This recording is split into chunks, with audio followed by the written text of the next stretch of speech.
jadi saksi yang terkait laporannya. Bukan saat ini sudah jadi saksi, memang beliau harus jadi saksi, Wah. Iya, pemeriksaan di Iya, enggak apa-apa. Itu kan ranah yang berbeda ya, permohonan maaf beda, kasus Hotman dengan saya beda, kasus laporan Pengadilan Negeri Jakarta Utara beda. Nah, nanti biar didalami oleh penyidik, nanti juga akan didalami oleh para pakar-pakar, dan biar dinilai gitu. Jadi saya ingin Bentar. ya, Jadi saya minta kalau persoalan iya. saya dan tim ya, kami itu kan dan kawan-kawan ya, apa yang kami lakukan itu adalah sebuah upaya sikap protes yang dalam pikiran kami itu adalah constitutional complaint, karena tidak ada barang yang dirusak di situ. Nah, begitu juga dengan misalnya posisi dari Nikita Mirzani melempar mic, lempar kertas, tidak dikenai, dan yang lain-lain. Artinya bahwa kita semua ingin melakukan perbaikan hukum. Kita tidak ingin ada benturan. Kalau kita mau benturan, pasti ada yang kita senggol badannya. Enggak, justru saya yang terdorong. Maka dengan tulus ikhlas kita datang minta maaf. Nah, jadi silakan. Nah, Hotman bilang akan jadi ini, akan jadi itu. Silakan. Tapi satu yang kalian ingat. Kalau tindakan kami di pengadilan berimplikasi hukum bagi kami sebagai seorang lawyer profesional telah meminta maaf dengan resmi, terus dianggap juga sebuah pelanggaran, biar aja nggak apa-apa. Ya, dan kami kalau itu terfaktakan, kami akan terima.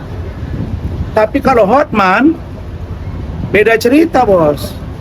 Saya akan buktikan bahwa saya tidak bersalah di kasus Hotman. Dan kita akan buka-bukaan. Ingat itu, beda kasus ya.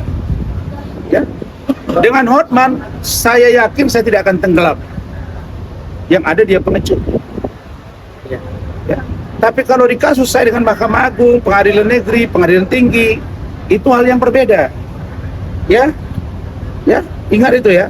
Kalau untuk Hotman, dimanapun kau saya siap, dimanapun saya siap. Ya. Dan saya akan buktikan bahwa saya tidak bersalah. Jadi di kasus ini hal yang berbeda. Jadi jangan dia pikir bergeser masalah, terus kami bermasalah hukum, beda cerita. Untuk Hotman, kapanpun saya tunggu dia dan tidak akan pernah gentar saya menghadapi kau. Ya. Dan apa yang kami lakukan kemarin itu adalah sebagai upaya untuk perbaikan hukum di Indonesia. Tapi kalau itu dinilai salah dan ternyata salah menurut organisasi kami, saya masih samaan wa ta'atan, saya tunduk, saya patuh, saya lakukan. Makanya saya datang, itu orang yang gentle. Nah, kalau kita jago debat, diminta untuk hadir oleh TV, jangan nggak datang. Jangan diundang di pagi-pagi ambiar karena ngomong sepihak. Nah, saya juga diundang nanti oleh pagi-pagi ambiar sepihak juga. Kalau dia mau ini datang. Besok malam ada acara lagi live membahas topik kami. Datanglah dia. Lebih gentle. Jangan kayak si pengacara itu, nggak usah kalian wawancarai. Satu orang pengacara FA, tidak substantif, menyerang pribadi, personal. Orang lihat ada apa ini bicara kasus. Jadi kalau apa yang kami lakukan, kalian dengar Prof.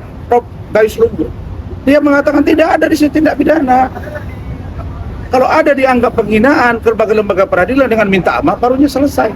Dan kami yakin Pak Ketua Mahkamah Agung, para Hakim Agung, Ketua Pengadilan Tinggi, baik Ambon, DKI, dan Jakarta Utara, mereka masih punya nurani bahwa kami ini bagian dari penegak hukum dan kita tidak ingin benturan. Sekali lagi, kami tidak ingin menghina dan merendahkan. Dan dipotong-potong kalimat saya katakan banyak hakim juga yang koruptor, banyak juga jaksa, banyak juga di KPK yang bermasalah hukum, ketua KPK waktu itu Pak Firly, di kepolisian juga, di pengacara juga. Saya bicara general, bahkan yang saya katakan itu adalah fakta. Kan saya tidak bilang bahwa seluruhnya, ada oknum-oknum maka kita saling mengawasi. Kalau itu menjadi fakta, di mana pidananya gitu. Jadi saya bukan memfitnah, bukan menuduh. Ingat ya, oke, cukup ya. Bang, tapi soal iklimnya gimana tuh bang? Kan Bang Hotman meyakini bahwa Bang Hotman dan saya jawab dulu bang. ntar dulu karirnya sudah berakhir dan harus pulang kampung. Gimana menanggapi itu? Hotman suruh macul aja di kampung. Hotman Paris suruh macul di kampung. Kenapa? Omongan dia sesat. Beberapa kali dia memberikan narasi-narasi pada terakhir di Mabes Tari. Dia bilang kami tidak boleh beracara lagi, tidak boleh menerima klien, dan kalau kami memberikan kuasa kepada klien memberikan kuasa kepada kami, maka cacat hukum. Dia bilang suruh belajar lagi, karena statement dia itu ditertawai oleh orang hukum se-Indonesia. Mana ada kami tidak boleh menerima surat kuasa dari klien. LBH saja yang bukan sarjana hukum masih boleh menerima surat kuasa dari klien. Ya, paralegal masih bisa menerima surat ke klien. Dari mana dia belajarnya? Makanya bilang nih omongannya ngaco, kebanyakan piknik. Hotman, tobat kau, jangan banyak piknik ya. Kasihan wanita-wanita yang kau kerjai itu, kasihan. Ya, tobat kau. Kau lahir dari rahim ibu kamu, kau kerjai wanita. Ya, hati-hati kamu ya, Hotman. Hati-hati kamu. Ya, nanti saya akan buktikan di pengadilan. Ya, tidak ada istilahnya kantor saya tutup. Kantor saya masih menerima, bahkan kemarin 4 klien saya lagi masuk di kantor saya. Tidak ada ya. Jadi pembukaan itu hanya sementara dan kami dilarang bersidang, bukan dilarang beracara, tapi bersidang. Ya, melaksanakan sidang litigasi.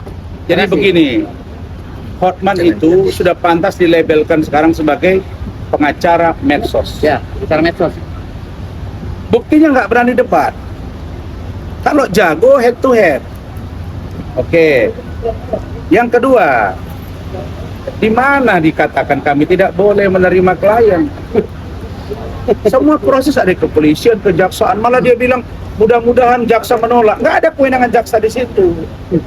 Sedangkan yang terkait dengan kami sekarang, itu pun kalau kami lakukan upaya hukum PT UN, MK, dan lain itu, kalau itu kami daftar, artinya masih ada sengketa, boleh. Karena belum ada yang berkekuatan hukum tetap, apalagi itu belum ada rumusan hukum yang mengatur tentang sebuah produk pengadilan tinggi terkait dengan BAS dapat dicabut juga oleh pengadilan tinggi dimaksud. Pemahaman saya tanya ahli perdata, contrarius actusnya nggak nyambung di situ. Lembaga yang mengeluarkan, lembaga yang akan mencabut. Karena di situ posisi hakim, dalam hal ini 2 saksi, pengadilan tinggi hanya menyaksikan. Coba kalian lihat dari Bang Adnan Buyung Nasution. Tadinya itu rencana bisa di masjid, bisa di gereja, tapi karena dia melihat oke, lebih bagus kita lihat di Amerika, sehingga lembaga pengadilan itu supaya nampak sakral. Ini perjanjian kepada Tuhan, ya oke? Hotman, belajar lagi kamu ya, Hotman. Belajar lagi, jangan banyak piknik ya. Nanti kamu kelihatan bodoh terus, kasihan. Ya, nanti makin jatuh kredibilitas kamu. Makin jatuh kredibilitas kamu ya. Apa-apa. Bang, sedikit dong. Terkait Jakarta yang Utara aja kita. Bang, sedikit Bang, itu kan kemarin kan sempat ditendari ke Ambon ya. Abang akan pertun nggak Bang? Apa? Abang akan pertun nggak ke pengadilan tinggi Ambon itu? Siapa? Karena Abang kan sempat dibukukan nih ya, di pengadilan tinggi Ambon. Dibukukan itu kemarin. Nah itu akan melakukan pertun nggak itu? PTW ada pertun? Pra peradilan. Oh PT itu? Iya. Oh berita acara sumpah. Itu saya serahkan sepenuhnya ke organisasi saya. Organisasi saya yang bekerja untuk itu. Apakah kalau perintah organisasi tun, saya tun. Kalau perintah organisasi saya bawa ke MK, karena banyak yang uji juga supaya dilakukan judicial review di pasal itu, klausul itu.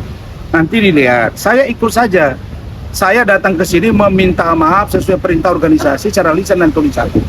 Sedangkan itu menjadi ranah, walaupun itu saya tahu banyak cacat prosedural di dalam pengambilan keputusan itu. Semua ini kan, dia yang bilang dia dilecehkan, dia ngasih chatting ke saya, belakangan dia bekerja sama, diduga bekerja sama, ngomong di Kemen PPA, ya didengar aja lah. Saya hanya berharap kalau bisa dia enak ya, dia bilang saya masyarakat Indonesia tolong majelis hakim, saya mendukung terbuka untuk umum.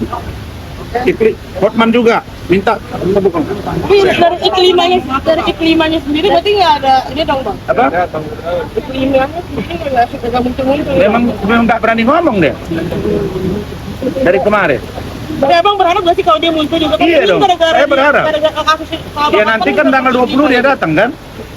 Tanggal 20 dia datang. Nanti tanggal 20 akan tetap terbuka atau tetap tertutup? Ya, kalau kami harapan kami ya terbuka. Dan ini kasus ya, saya ada informasi beredar nanti Rasman akan ditahan karena dia ini. Nggak ada urusan hukumnya di situ. Nggak ada. Nggak ada hubungan hukum saya ditahan. Itu ancaman di bawah 4 tahun, di bawah 5 tahun. Saya berkelakuan bagus, saya datang. Malah iklim hakim yang nggak pernah datang. Kalau ada perbedaan di dalam, itu bukan personal pribadi saya, tapi ada pemicunya. Jadi kita sangat kooperatif. Besok di sana tim hukum saya akan sangat tertib dan yang mendukung saya akan sangat tertib. Berarti ini Gitu. masalah perpulangan gara-gara Iklima juga bang ya? Gara-gara Makanya kalian cari Iklima. Nah kalau dia nggak berani ngomong, berarti dia takut. Saya kan nggak tahu nomor telepon dia. Orang pengacaranya udah ganti-ganti kok. itu pengacaranya udah bukan yang kemarin lagi bang. Bukanlah, Faris sudah ngomong ke saya berkali-kali. Kalau saya nggak salah, setelah dari saya 4 udah pengacaranya. Setelah dari saya. Oke, cukup. Apa? Pengadilan orang pada kepo nih, pada nanyain. Abang pas nyamperin Bang Hotman itu ngomong apa? Saya hanya bilang, Hotman, ya siap-siap kau. Kita perang di pengadilan ini untuk buka-bukaan. Itu doang. Langsung saya didorong. Berarti tanggal 20 kan nanti Iklima datang nih bang. Mungkin apa yang abang mau sampaikan ke Iklima gitu? Ketemu, Nggak tapi gimana? perlu lah. Tunggu aja di pembuktian. Nanti dia diperiksa, saya diperiksa. Nanti di pembuktian aja. Oke? Cukup ya. Udah. Kamera lo rusak kok. Kami ke Jakarta Utara nih. Oke. Ya, mohon, meja. Tas. Iya. Tas. Becek dan